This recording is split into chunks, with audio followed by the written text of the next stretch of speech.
Bienvenidos una vez más a Let Fire Up TV. Hoy viajaremos en la máquina del tiempo y como se los había prometido, saquen sus libretas que vamos a ir a la Segunda Guerra Mundial. ¡Yeah! En 1939 comienza la mayor guerra registrada de toda la historia, en la cual el mundo cambió y un bando se alzó solo con la victoria. Una guerra con una duración de 6 años y un día, con un aproximado de 60 millones de muertos. ¡Santa madre mía! Nuevamente dos bandos se peleaban el futuro de la humanidad. Saquen sus apuntes y prepárense, porque a continuación los voy a enumerar. Los aliados, por un lado, conformado por Estados Unidos y la Unión Soviética, China, Francia, Reino Unido y de Italia, pero por otro lado y sin ética el eje, con el Imperio de Japón, el Reino de Bulgaria y el de Rumanía, el Reino de Italia, la Alemania nazi y por supuesto el Reino de Hungría. Espere, profesor, ¿Italia no estaba con los aliados? Italia estuvo con el eje desde 1939 hasta 1943, donde cambió de bando hasta el final de la guerra. Pero querido estudiante, no te adelantes en la historia, ya sabrás por qué. Todo comenzó con Alemania invadiendo Polonia en el 39. Su intención era fundar un tercer Reich en toda Europa, la fuerza si puede. Francia declara la guerra de manera inmediata. El Reino Unido responde y la matanza completa en el mundo se desata. Alemania imparable conquista y anexiona gran parte de la Europa continental con un tratado con la Rusia soviética, la cual se mantenía neutral. La misma Rusia se anexionó un montón de territorios alrededor y Stalin decía: aprovechemos el momento. Sí, señor. Pero Rusia fue traicionada. Sí, en 1941 y las fuerzas del eje iniciaron la invasión de Rusia. En el momento oportuno, el Imperio de Japón, que venía de una guerra con China y se sentía ganador, atacó a Estados Unidos, Francia, Inglaterra y Holanda en el Océano Pacífico, destruyendo bases como Pearl Harbor con ataques estratégicos. Y eso hizo que creciera en poderío y se adueñara de la región. Las fuerzas del eje ganaban, pero nadie las paraba. Los aliados lo intentaban, pero nada se les daba hasta que ¡pum!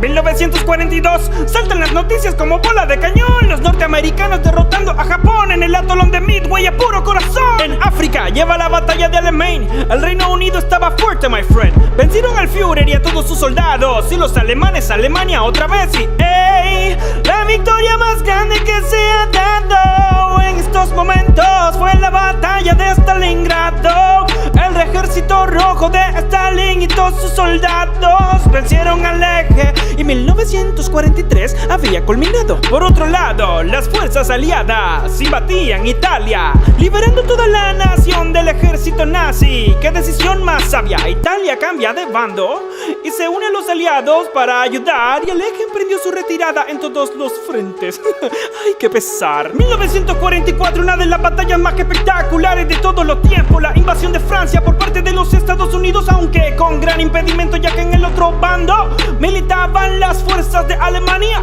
defendiendo la costa de Normandía al ritmo del sonido de metralla. Pero Estados Unidos lo logró. ¿Qué?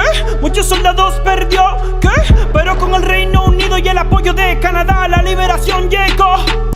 La liberación de Francia se dio en el denominado Día D y terminó el 30 de agosto de 1944.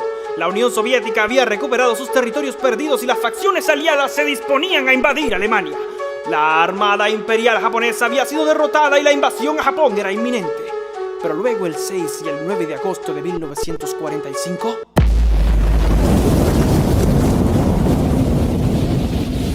sucedió el bombardeo de Hiroshima y Nagasaki, lo cual nos enseña que los que más pierden en la guerra siempre son los inocentes. Luego se citó a Estados Unidos y a Rusia como las principales potencias a nivel mundial, y se dio inicio a la Guerra Fría. Pero eso es otra historia.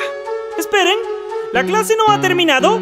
Ahora saquen sus apuntes porque vamos a ensayar los principales líderes de la Segunda Guerra Mundial con la siguiente canción. Hirohito en Japón y Hitler tenía Alemania, Stalin mandaba en Rusia, Mussolini en Italia, Churchill en el Reino Unido, Charles de Gaulle estaba en Francia, Chiang Kai-shek estaba en China, Roosevelt Estados Unidos, Hirohito en Japón, Hitler tenía Alemania, Stalin mandaba en Rusia, Mussolini en Italia, Churchill en el Reino Unido, Charles de Gaulle estaba en Francia, Chiang Kai-shek estaba en China, Roosevelt Estados Unidos.